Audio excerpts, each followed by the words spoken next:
Going So- on? Gee, dribbler.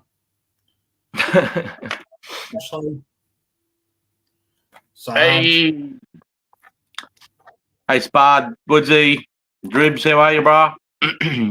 Thanks for coming in, popping We over. finally went through this random one together, and then we both decided to change all the times around and fuck everything up, and then run really late. And so we're just gonna wing this one like a motherfucker.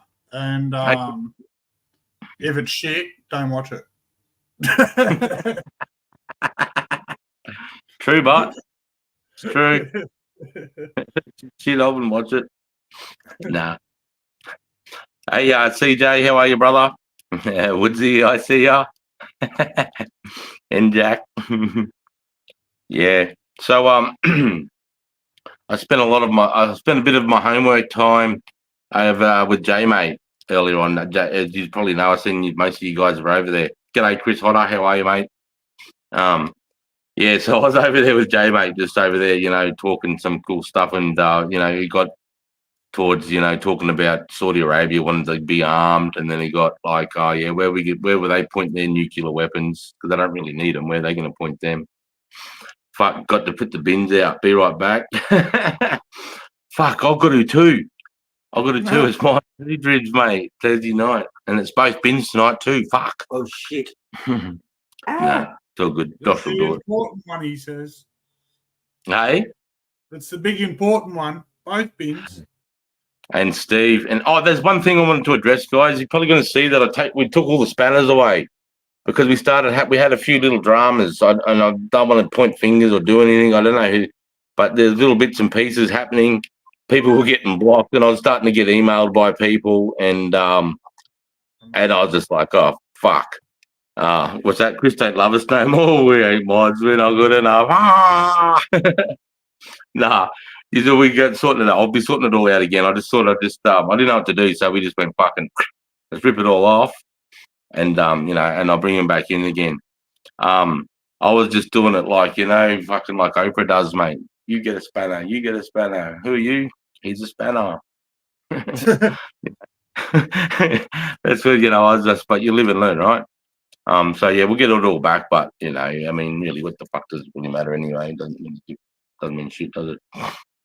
So that's why he's blue, but yeah, we'll sort that out as we sort it out. Yeah, that's it, Steve. There was like, there's block stuff, and then I started getting emails, and I was like, oh, right, we'll just we'll clean that out. So that's why that. There was just too many people to point the finger at, and not that it was anyone. It could have been YouTube. We're not sure, but we're just going to slim it right down. There'll just be a couple of fellas that'll get us spinners. There's nothing personal.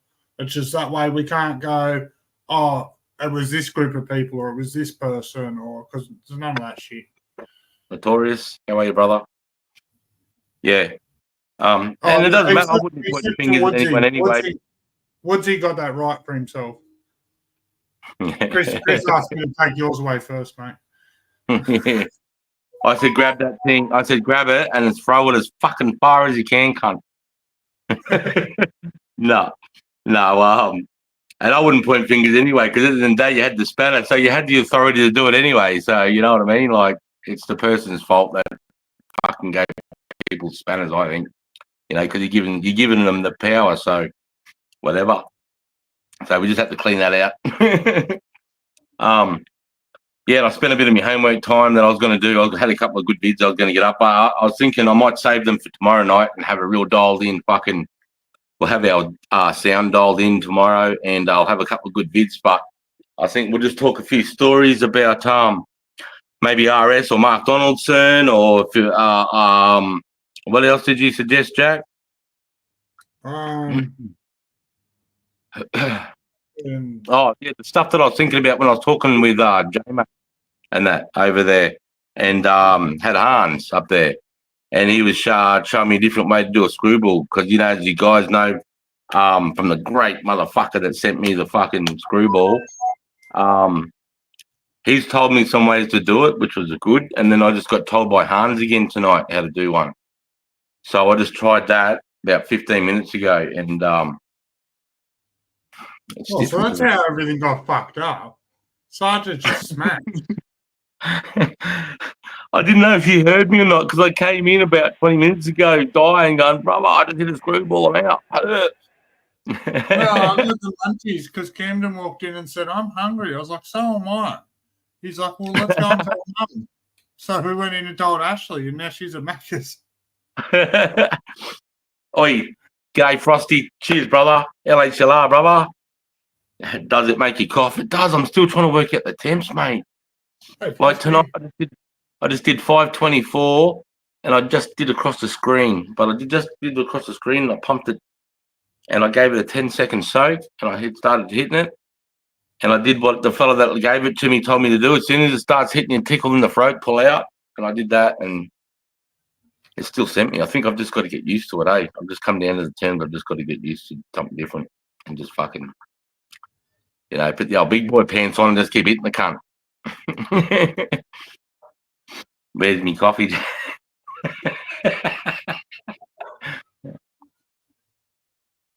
Yeah, so thanks for the response, mate.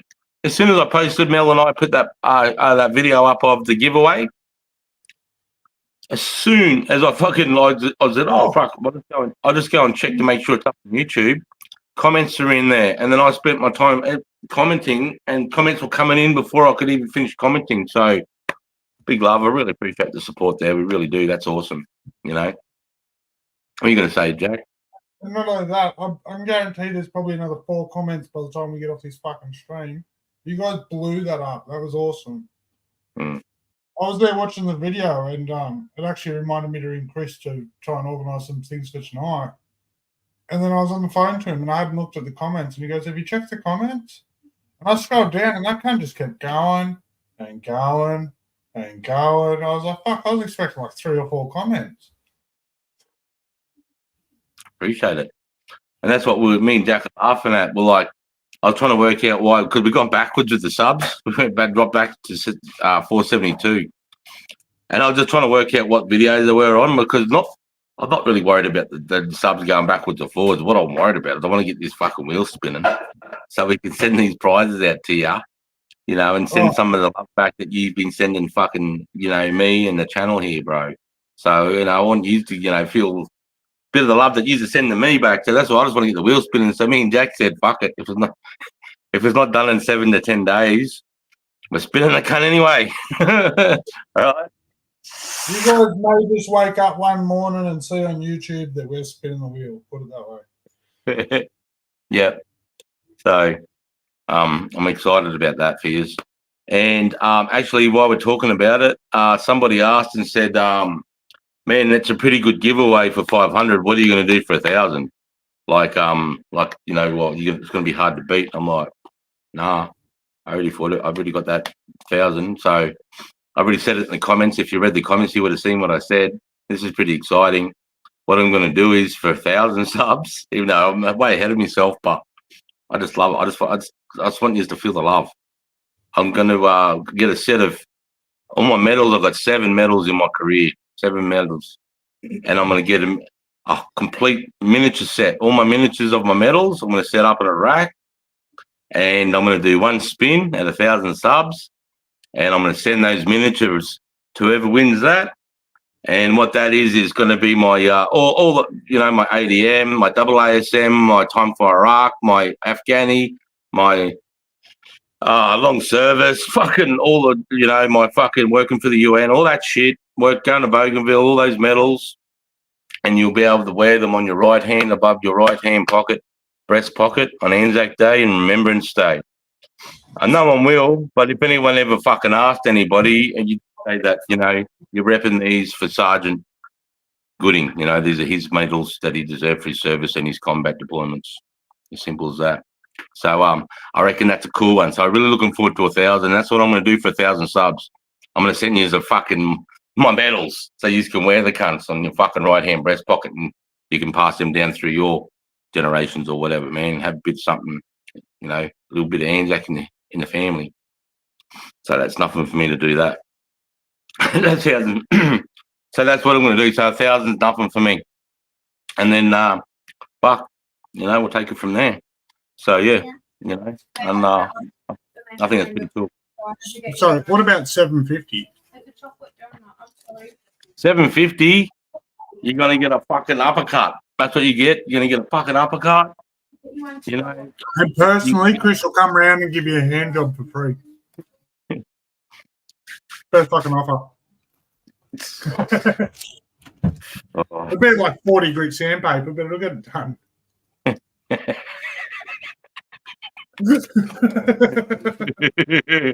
Yeah, fine. Yeah, so hey Mick, how are you, mate? Good to see you on Thursday night. I don't know if you guys know much about Mark Donaldson. He's sort of the Victoria Cross winner that's not out in the limelight because he's one of those guys that you just know when you talk about anything to do that's subliminal or less than professional. You know that guy's not going to have his name attached to it in any way, shape, or form. He's one of the most humble guys I've met, Mark Donaldson. I was invited to his wedding when I was living in Perth. I got to know him over there. He was friends with one of my mates over there called Dave Mokhtar. His nickname is Universal Soldier. And the guy that was RS's commander when I say RS, Ben Robert Smith got his VC in 2010. His patrol commander was a fellow called Kingsley Baker, who I served with for 2 years in 9 Platoon Charlie Company 1RAR. In fact, we spent many a week, many a night, 3 weeks at a time in the Tully Jungle, living in pits in the mud together, me and Kingsley Baker. Actually, I've got a photo here, I think, of me standing in the jungle. Kingsley Baker is the man that took this fucking photo. Please, did I upload it? Please uploaded it. Please upload it so you can see it. Is it one of the ones I uploaded? Fuck.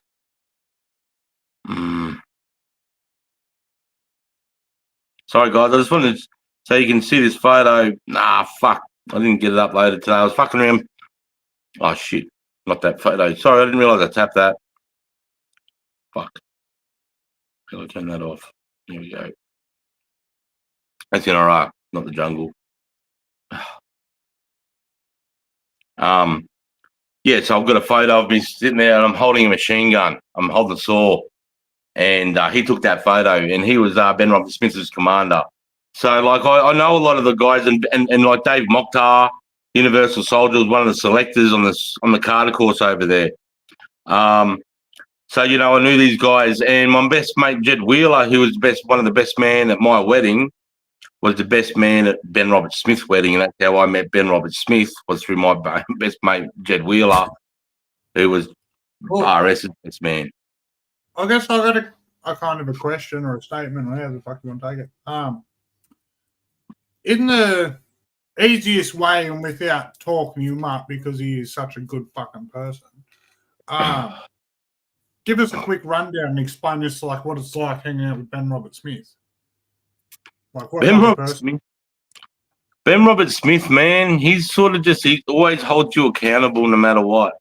Even if it's like a workout. If you're thinking about doing a workout, it's like, no, you know, it's no fucking, you're just going to go on the treadmill for an hour and then you're going to go on, you know, the bench. You might do, you know, chest, so you go and do some rows, some bench, you know, some incline, some push-ups, you know, for an hour. So you might spend 2.5 hours, which for, you know, civilians, that would be a pretty big workout, you know. Yeah. No, not this guy. This guy, he's going in the gym at 9 o'clock and he's not coming out till like 6, 7 o'clock that night.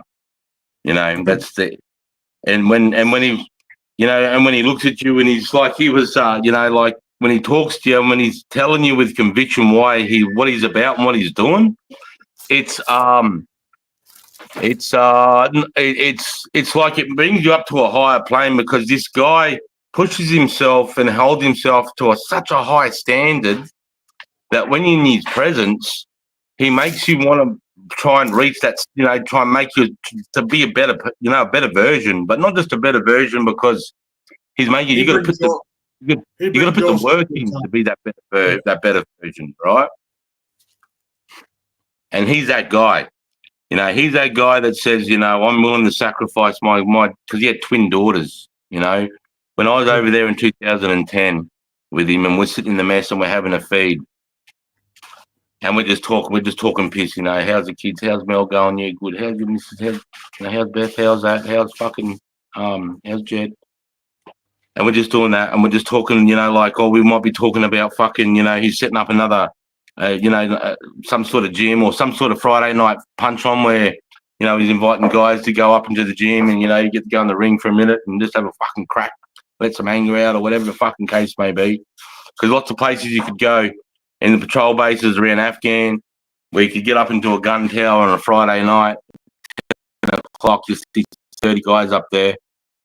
And fucking two lads would just be going at it in the centre, you know, and you just be rotating them around, and you get to know that you know, that those lads up there, like my mate Grubby, he used to get up there and poor cunt couldn't punch his way out of a wet paper bag, but he'd still get up there, man, you know, on his 50-metre gun tower, you know, and just crack on because you just have these frustrations. You don't give a fuck, and you know, when you got other stuff, rockets and other threats of death that's real. And you've experienced that, a fist fight, you know, he's like, fucking, this just goes, oh, let's go. It's a bit of fun, you know. So he's that guy that would be sitting there and he'd be talking about that. And when he's talking about it, it's just, there's no bullshit. There's no bullshit. Everything's on point. Everything's direct. Everything he talks sort of almost tries to move you or hold you accountable for your answer, what you answer next. You know, like he's saying, what to me? Why the fuck aren't you over here with us? Why aren't you doing this? You know, and my answer was, you know, I found my role, mate. I don't, you know, I'd love to when I was a young fella. I tried out, but I didn't pass the psych because I was too young. To go to the SAS, you need at least 3-4 years as a soldier. And then you got to, you know, you're not going to take anyone under the age of 23, 24, right? You know, and you sort of can't go over the age of probably 38, 39. They're not going to take you. And I tried as a 21-year-old boy when I was up in 9 Platoon Charlie Company. I tried when all the other lads were older than me having a crack, but I didn't pass the psych because they said, no, spend 3 more years. You need 3 more years in you. He was saying to me at that dinner table then when I was a sergeant, and he's like, no, you can do more shit here with us. We're doing, you know, there's a bigger bucket of cash. We've got a bigger left and right of arc. You know, they can change their mission analysis and their mission statement on the go themselves. You know, as well as in the regular army, we can't necessarily do that. Once I get a mission statement, that's it. And if I don't agree with what's going on, if I see there's a curve or a turn in the mission statement, as much as I am with my sergeant and the lieutenant, we've got some control and order, but there's still this direct line up to the commander that he wants us to do. So I've got to pause, stop. It doesn't matter what fucking job it is, and get there, you know, tell them why, what I've found out, you know, let them fucking mull on it, and they come back and tell me what I'm going to hear anyway, and then it changes, right? Whereas these lads can just do whatever the fuck they want. Like they blew up Bushmasters, they got them bogged, right? And you got Taliban fighters inbound, so they decided to drop 500-pounders on the Bushmasters. You know, a couple of 1,000-pounders or 500-pounders on these 2 Bushmasters and destroy them. You know, because they couldn't get them out, and there was a big fighting force, about 200 fighters on their tail, and you know there was no Apaches or there's nothing inbound at the time. And if they would have stayed there to try and save them, they would have got into a crazy firefight that they didn't. Not only did they drop 500 pound on each, they also got out on foot with whatever they could carry and run. For safety until they could turn around and fight. So, but yeah, that's nothing though. But you got to remember, to these guys, that's still nothing. The fact that big change there happened is a ripple in the water. To say, what do you reckon? Fully equipped in, like, say, over there in the war, what do you reckon a Bushmasters were? The Bushmasters, how heavy they were? No, how much are they? Money? How much are they worth? Oh fuck! Oh, they've got to be over 3 million each once you put all the, probably 10 million. Once you put in the crypto and you start, because we had really good jamming equipment, we could jam anything out to fucking nearly 500 meters, mate. You know, and to have that type of power. And we're not jamming just one frequency. We're jamming from 800 hertz to 1300 hertz, so 801, 802, all the way to 1300 at the same fucking time. Like, that's the type of jamming equipment we had over there. Throw it in there, and then we got weapon systems. That machine gun that's on the roof goes down to a joystick and a screen to the passenger seat, and he can zoom in up. You know, he can see number plates out to 3-4 kilometres in front of him. He can put a round through the hub of the front wheel of a bicycle if he wants to, and take the wheel out with that fucking thing. What would that be worth alone? Fuck, see, I don't know. I never really, Just you know, roughly, we're just fucking. yeah, you're talking probably 700 grand, I reckon. Yeah. You know, we're talking 700 grand, you know, and the machine guns, and then, but, you know, that's you know, over there. We're still not talking supplies and ammunition and fucking fuel and everything. We're just talking and that can get blown to pieces at any time. You hit an ID, all that's gone. It's fucking, you got to reset. But first of all, the Bushmaster has to go over over this metal X-ray to make sure the chassis hasn't been cracked or broken. And then once they do that, they've got to rebuild the fucking thing. CJ said we've improved since then, hey Chris. I think we still use them, don't we? What's that? The Bushmaster. Yeah, don't mistaken the Bushmaster with the APC or the LAV. So we have the armoured personnel carrier, and that has a flat bottom and it has a big back wall that comes down like this. You know, you would have seen them used in Vietnam. You see the UN use those a lot. You'll see. You've seen, that's right. You've seen them on the Ukraine video. If you watch the last Ukraine video, you would have seen those APCs. They're great against machine guns, against small arm fire. They're fantastic. If you've got fucking assault rifles, machine guns, grenades, and rocket propelled grenades, I'll come at you in a fucking APC. No worries. Yeah, that's fucking good deal. That's a good deal. That's a good deal. But not with the weaponry we have. We have Javelin. We have 84 Carl Gustav. We have we have tank hunting particular ammunition. We have Saab rounds. In an APC, and nowadays in our battlefield, fucking, I'd rather on foot. Give me my shovel so I can dig in, and let's fucking come in on foot, cunt. Fuck that. Did you ever get to smoke the wacky tobacco over there? I didn't, Royce. And even if I wanted to, I wouldn't have, mate, because in that particular point when I was over in a war zone, mate, I was in my flow state. I was peaking at my physical, my mental. You got to remember, I'm just not looking after myself. I'm in command. I had a whole platoon, mate. I was in command. I had 3 section commanders, and they had their own sections, and I was commander of those men. So I had a lot going on. I had welfare. I had a lot going on, bro. So, and there's no way in the world I'll let my men get their hands on that shit in a war zone, bro. You don't want to be incapacitated in any way, shape, or form. You want to be absolutely super sharp. At any moment and any time that happened to me, man, you can have rockets, mortars just fall right down, right fucking next to you, bro, right where you're fucking sleeping at any time. And not only that, you got to remember, you live in anything stopping you from 2,000 fighters putting ladders on walls and coming over the walls and fucking attacking us while we sleep is the fact that they think that we got them outgunned and we got all these men hiding behind this fucking wall when they would outgun us. If they all just put their ladders up at the same time and 3,000 or 2,000 fighters came over the wall at the same time, bro, it would have been fucking on for young and old. It would have been hectic. That was my biggest fear every night when I went to bed. I was just like, fuck, it's tonight, every night. Tonight they're going to come over that fucking wall and finally fucking work out, put 2 and 2 together, the dumb cunts. In saying that, but the way you imagine trying to wake up fucking 500 pissed off Aussies at least. Mate, you'd mow down 3,000 fucking sand potatoes in no time climbing over a wall. Yeah, and I've already got like barbed wire, we got bastard wire out there that they don't know about too in the car parks, and you know the way that so that if shit anything like happened like that, because they're going to do it at night time. If they do it in the daytime, they'd be fucked. The machine gunners will get them in the towers, but at night time, they're up there. You know, they'd be running around the base and they'd be fucked. You know, but that'd be to our advantage, obviously. So we used to think about that shit. Yeah, you can't remember when you walk outside at night. There's no like just cheeky torch. No, bro. It's not like you can't just let that slip either, bro, because they're watching you. The Taliban are fucking sitting around. They do is watching, always watching. They always used to say to us, "You have the weapons and the men, but we have the time." City for 30 years. What are you going to do for 30 years in the city? Huh? Some would say it's like a silhouette in the light.